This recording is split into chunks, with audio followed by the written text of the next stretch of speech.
Le FC Barcelone a battu le Real Madrid en finale de la Copa del Rey avec un score de 3-2 et nous sommes sûrs que vous avez regardé le match. Ce qui s'est passé après le coup de sifflet final était tout aussi intéressant. Plongeons dans le sujet.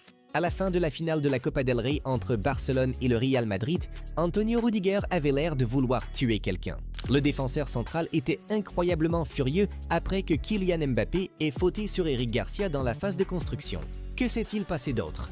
Peu après que l'arbitre ait sifflé une faute, le défenseur du Real Madrid a apparemment tenté de lancer 2 sacs de glace sur l'arbitre de Burgos.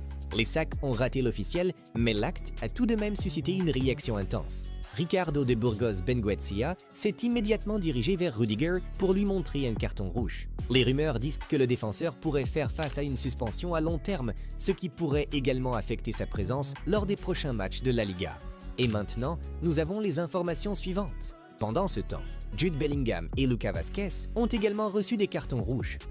Vázquez, qui avait été remplacé plus tôt, a été expulsé pour avoir protesté contre une décision et être entré sur le terrain, tandis que Bellingham a reçu le sien après le coup de sifflet final pour s'être approché des officiels de manière agressive. Les deux joueurs devraient recevoir des suspensions de 2 matchs en vertu de l'article 124, à purger lors de la prochaine Copa del Rey. Et maintenant, passons au conflit entre Valverde et Rafinha. Même si Barcelone avait encore 4 minutes de temps additionnel à jouer contre le Real Madrid après que Jules Koundé ait marqué pour faire 3-2, on avait l'impression que le match était déjà gagné. À tel point que Rafinha ne pouvait pas attendre le coup de sifflet final et a commencé à célébrer le titre de la Copa del Rey en avance. Federico Valverde, qui se tenait à quelques mètres, n'a pas du tout aimé cela et s'est rapidement précipité pour arrêter le Brésilien. Après une brève discussion, Rafinha a accepté de se retenir. Il savait qu'il allait célébrer correctement dans quelques secondes, de toute façon. Et voici ce qu'il a fait après le coup de sifflet final. Malgré la rivalité féroce, Rafinha a fait preuve de sportivité. Après les célébrations, il s'est assuré de réconforter plusieurs joueurs du Real Madrid, y compris son compatriote Vinicius Junior, Lucas Vázquez, Luka Modric et Endrick. Son geste a montré un niveau de respect et de maturité, mettant de côté la tension du match pour soutenir l'opposition.